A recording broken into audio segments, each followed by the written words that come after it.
guys. I'm here today with Jacquelyn. She's a fellow carnivore autistic person, much like myself. Um, Now, we're quite elusive in this community. There aren't many of us that will have perhaps the confidence or the ability to go and speak in front of a camera. So I appreciate you coming on first and foremost, Jacquelyn. I know it can be quite challenging for some people.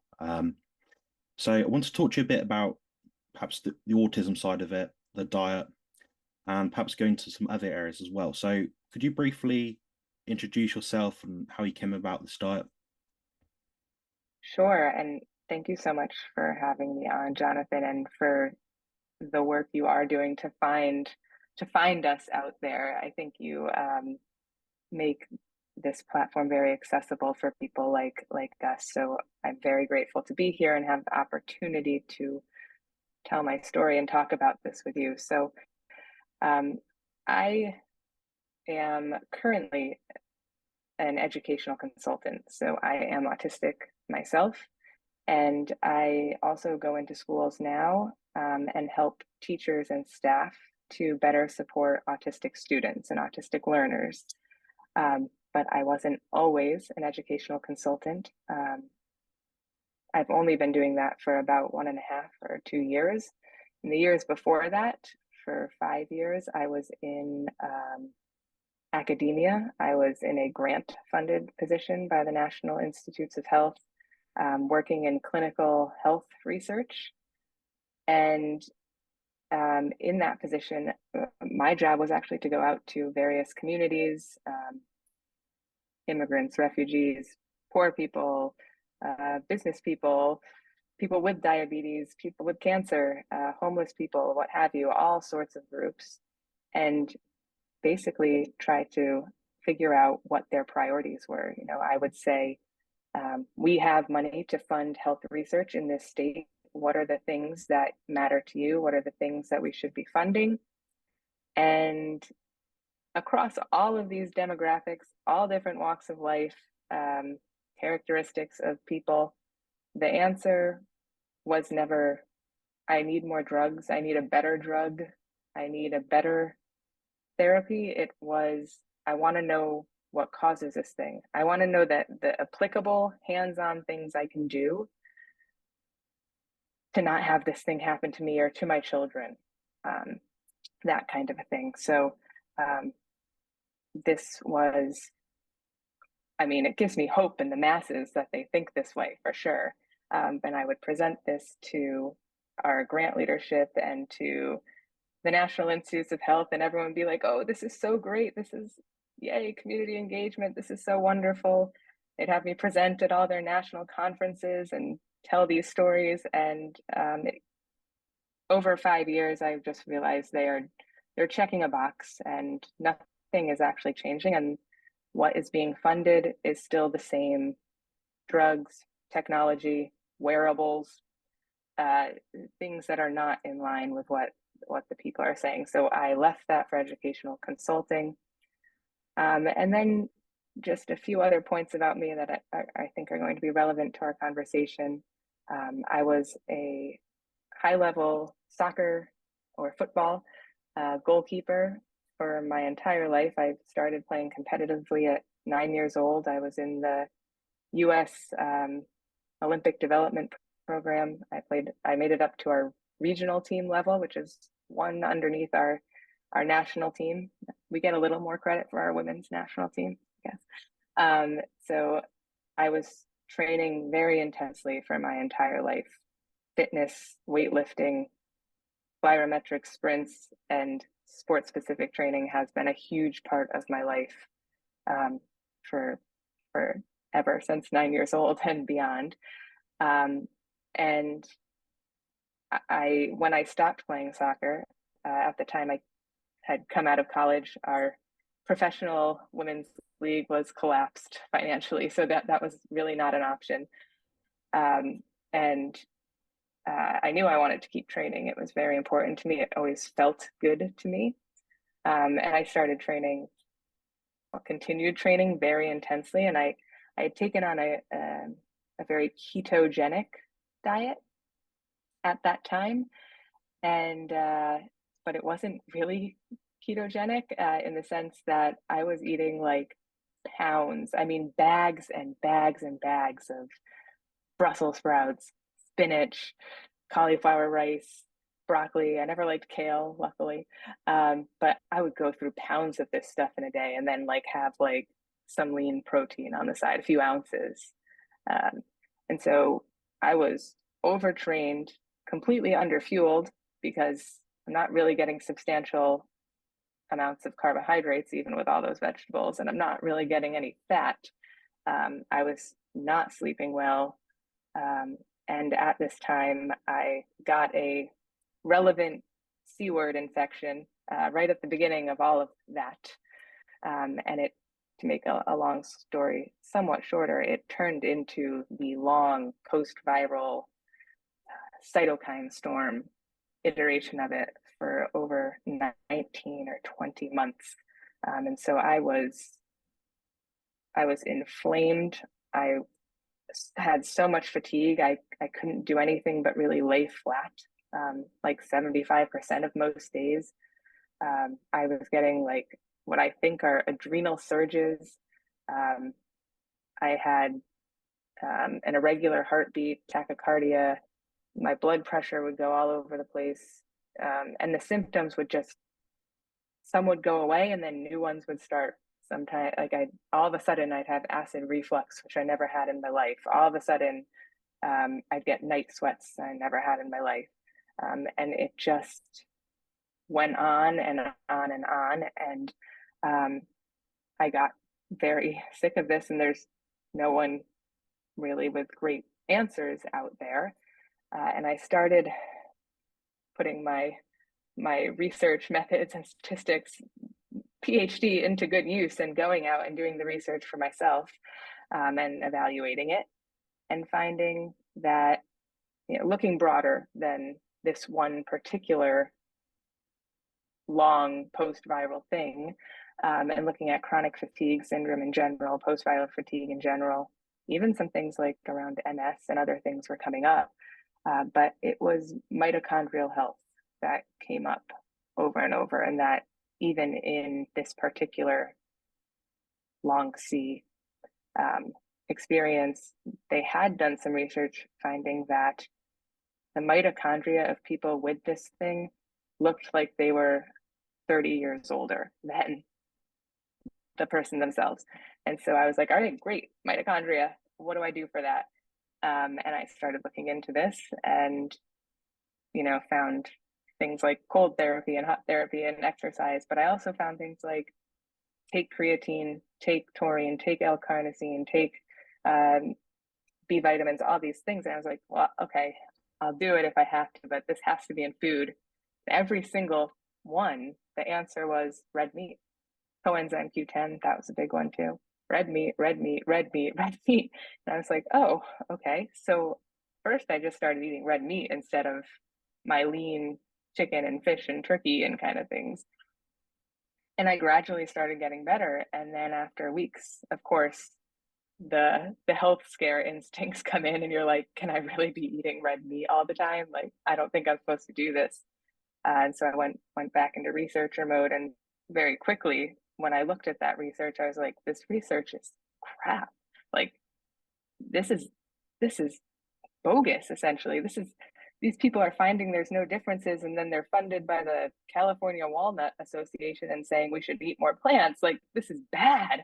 And I started finding carnivores, and I found Dr. Anthony Chafee saying this was important for me to hear, that plants are trying to kill you.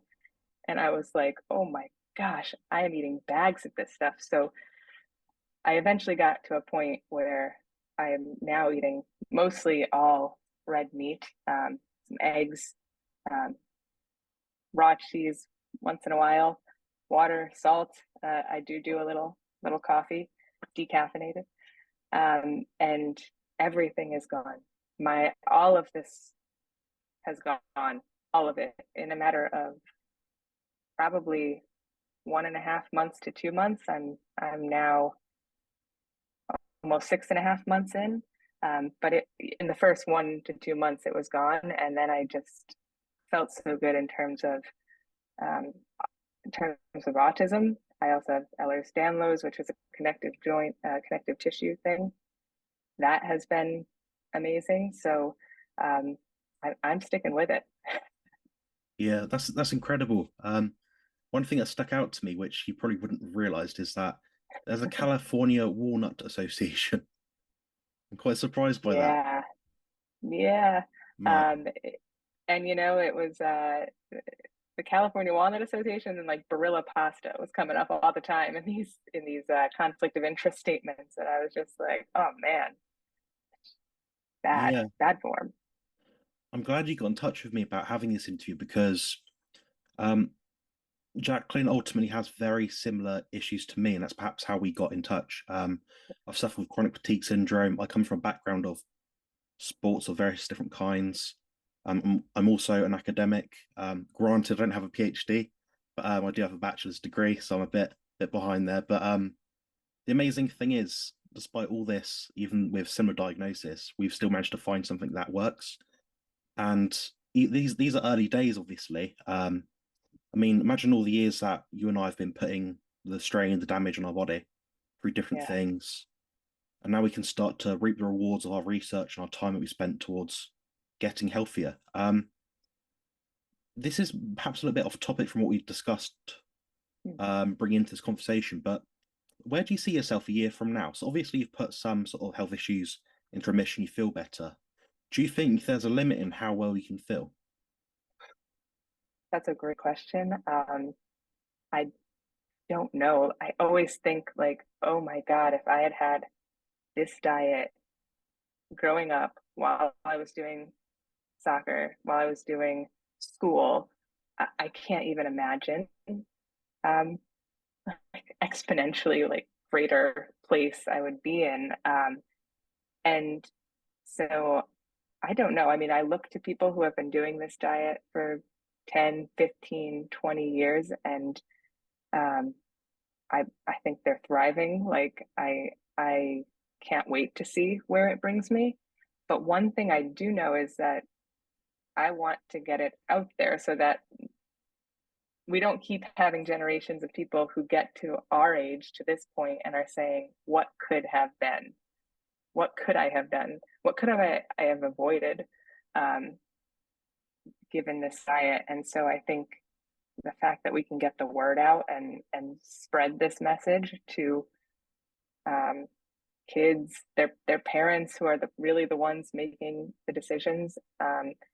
It's so important, being an educational consultant and in schools all the time. I constantly hear the school lunch menu played over the announcements, and yeah, there are meatless Mondays, but even without meatless Mondays, I mean, some days are like you can. Do you want pizza or do you want pasta with a breadstick? And it's not meatless Monday; it's just any old day of the week. So I mean, I mean, school lunch is school lunch, but even I don't know about you, but even when I went to school, I was reflecting on this. Like, I could have made a carnivore diet work with the school lunches that were available to me. We had Salisbury steak and taco and hot dogs, and you could pretty much always get plain beef patties if you wanted to. But that is not the case now. It is very different landscape, and I think it's not just that we're not letting kids thrive. It's we're like barely allowing them to survive. That's kind of where I see it. So I want to get the message out to um, as many people as we can. So again, people can. I want to see what happens when kids grow up fully carnivore because I think it would be amazing. Yeah, you went into a good point there. Ultimately, it's all good us sort of finding out now, oh, we do the carnivore diet, feel a bit better, blah, blah, blah. Um, Ultimately, looking at future generations here for the long-term health of our human species. We're Yes. meant to overcome and adapt, but as it currently stands, we're not living longer than our predecessors. So something's gone Yeah. drastically wrong despite the technological advancements. And I would figure one of the main things, at least, is diet. Now, what was interesting actually is my partner. Um, Hmm. she, well, there's two children. One is 8 months, one is 5 years. And the 5-year-old recently asked to have her own packed lunches taken to school. Um, Much to our surprise, she was completely fine when we put, animal foods in it. I think the only thing that wasn't was perhaps stick of cucumber and maybe some like a cracker with some butter in it or something. Yeah. But she's been eating that and she's been steadily sort of thinking, as time goes on, oh, this is normal food, this is normal food. So I think one difficult thing that many people have, and a lot of people ask me to talk about children and getting them on the carnivore diet, is that getting them to start it because we have such strong hunger signals for all these sugary fruit treat things. So, what advice would you give to parents perhaps that are trying to get their children into this diet? Yeah, I think that's a great question and a great point. And I think, you know, adults adults go to war to get off carbohydrates for themselves and get off sugar. Um, Children, I think it's even more challenging, even though they've had less time to become addicted to it. It's like explaining the why is so hard. I like the approach that you brought up of gradually changing it over time. And I listened to, I can't remember who it was. I was listening to a podcast the other day where a carnivore advocate was saying, it's not like when I was getting my kids over to this animal based diet that I just one day, there were no more granola bars in the house. There were no more. It was one thing at a time. So I first started, you know, doing all red meat. I was, taking away the chicken nuggets. Like nothing was breaded anymore. Nothing was from a bag. Like I just started doing steak, strips of steak, ribs, brisket, pork, bacon, eggs. That's a great one. Bacon and eggs are, I think, a great neutral one that many kids are already used to. And doing more and more of it. And gradually, things were just no longer showing up in the house. And they were surprised that no one was asking about it. The kids were enjoying their meal times. I think that is a one really like ninja level way to go about it.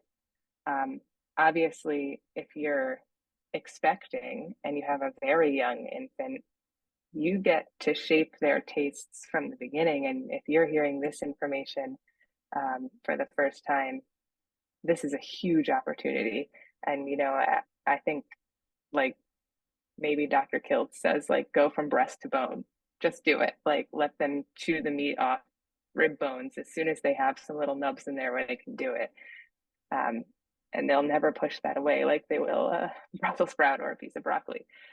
So that's like ideal situation. But I think the ninja tactics work. And I think as kids get older, um, we can have conversations with them. I think I also listened to like Sean Baker saying like his kids notice like, why is so and so's dad so tired all the time and you're never like that? Why? Like they see the differences and they'll observe it and they'll know. And there's a few Instagram channels I've seen where kids are like um, being carnivore and sharing what they're making with their parents and telling stories like, yeah, I bring in my lunch and everyone wants to trade for my leftover ribeye chunks and I'll never do it. It's so I think that the culture is there, and we can explain it as we go, and kids will see the evidence for themselves. Their kids are going to feel good, and just like any human, they will also be addicted to what feels good.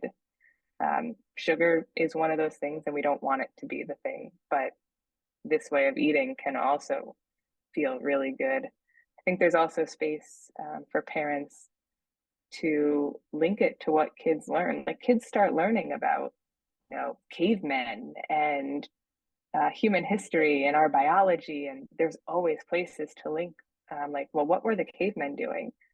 How many weeks of the year would something like asparagus be available? Was asparagus available? How did they get food? How did this nourish them? What did this do for their brains? Um, did you know our digestive tract looks just like a lion's, not a gorilla's? All these little facts we can build in over time, and I think really educate our kids to be absolute forces.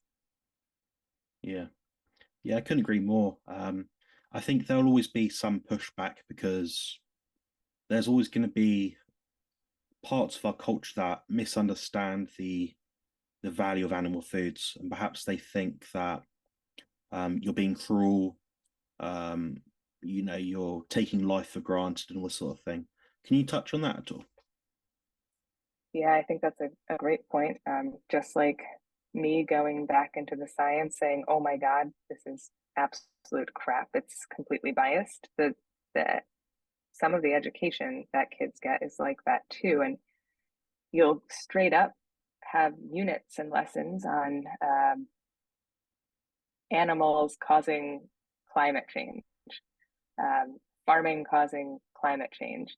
And there's none of the other side. No one is saying farming animals causes climate change. And also, if you monocrop and blow out these fields, you're going to cause a lot of harm too.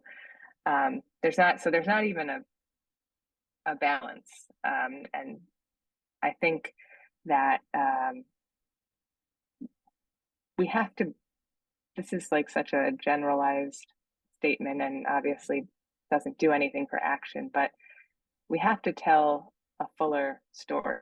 And the truth of the matter is that animals do and have always, when in natural circumstances, rejuvenate and regenerate the land. All the little hoof marks they leave, let water pool up in the soil and actually allow things to gain more nutrients.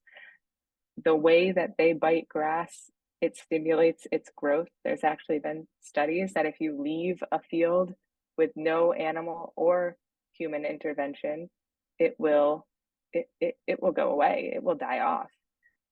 But with animals, it will renew and it will thrive. So they are a positive force, and I like knowing personally that I might eat 3/4 of a large cow in a year. I know that. I can quantify that. Um, I don't think that people eating plants could ever quantify how many monocropped fields or how many destroyed animal habitats they have taken from throughout a year. And I ethically, that doesn't sit well with me. So there's so many roots that we can look at and tell a fuller story. And I think it's very healthy for, I wish we would have students like debate more and critically think more and ask questions more. And I mean, I don't know. In schools, we used to have to do like debates on topics. Like we would actually have to explore both sides. I don't know if that was true for you, but I never see it in schools. It's worksheets that tell you what to think. And so there's a bigger problem there, of course, with an educational system. But I think for parents, for teachers, I'd say the first step is educating yourself, and then teach your kids how to question. Not You shouldn't just spoon feed them the other side either. You should teach them how to think critically. Teach kids to learn how to learn. That is the most powerful thing you can do. Yeah, that's that's excellent advice, to be honest. I can't really think of anything to add on to that. It seems like I went you off summarized it there. so well there. This happens in quite a few interviews I have where I expect someone to sort of ask a question, and I might ask a question and they answer it, and I'm like, I don't know what to say. Yeah, it's incredible when you get down that rabbit hole of teaching kids from the grassroots level and seeing where they turn out. Um, like you say, like lead by example. I don't think you can go too far wrong there. And you are, like I mentioned earlier, we are fighting against media and misinformation and things that are going on around us. Like you said about the starting at a young age, like I can turn on the TV and I can put on a children's show and they'll be saying something which isn't based on any facts at all. But the person saying it, the presenter will be saying it openly thinking that's correct. And they'll be Yep. misinformed and they'll be the one educating anyone's children. So Yes. yeah, it's quite powerful stuff. I Do mean, you have any closing thoughts? Sorry, before we wrap this up. I was just going to add to that social media can be really powerful. I think it's one place where you can actually find both sides if you're searching properly. So, I also tell people, like, never search your own bias. Like, if you're going to search something, you look up the things. Like if you look in a search engine or on social media, red meat causes cancer, you will find a bazillion terrible studies, people, advocates, doctors, whoever telling you red meat causes cancer. So make sure you search just the terms red meat, cancer, because then you'll find everyone who's talking about those things in any way rather than just one direction of it. And I think that's an important skill to teach kids as well, like proper searching in this big web of internets. Yeah, critical analysis is very important. Jacquelyn would know as well, if not better than myself. When you're looking at data, you don't want to find confirmation bias. You want to disprove yourself. A scientist will try Yeah. and disprove themselves, and that's the only way Yes, they'll know that they're exactly. getting the right outcome, the right result, the truth. So if you wanted to be found at all, where can people find you? Do you have any links Yeah. to your channels or Yeah. Instagrams or anything So like that? I do have I do have Instagram, and my name is Beef and Rays on there. It's Rays with three Z's. I can send you the exact spelling, Jonathan. And I don't have a YouTube channel yet, but I'm thinking about it. I also have a partnership called Autism Level Up, and I do hope to add more considerations about um, diet and health and wellness there. But we create free downloadable resources for autistic people and the people supporting them. So if you're looking for any of that kind of information, Autism Level Up on Facebook, or www.autismlevelup.com.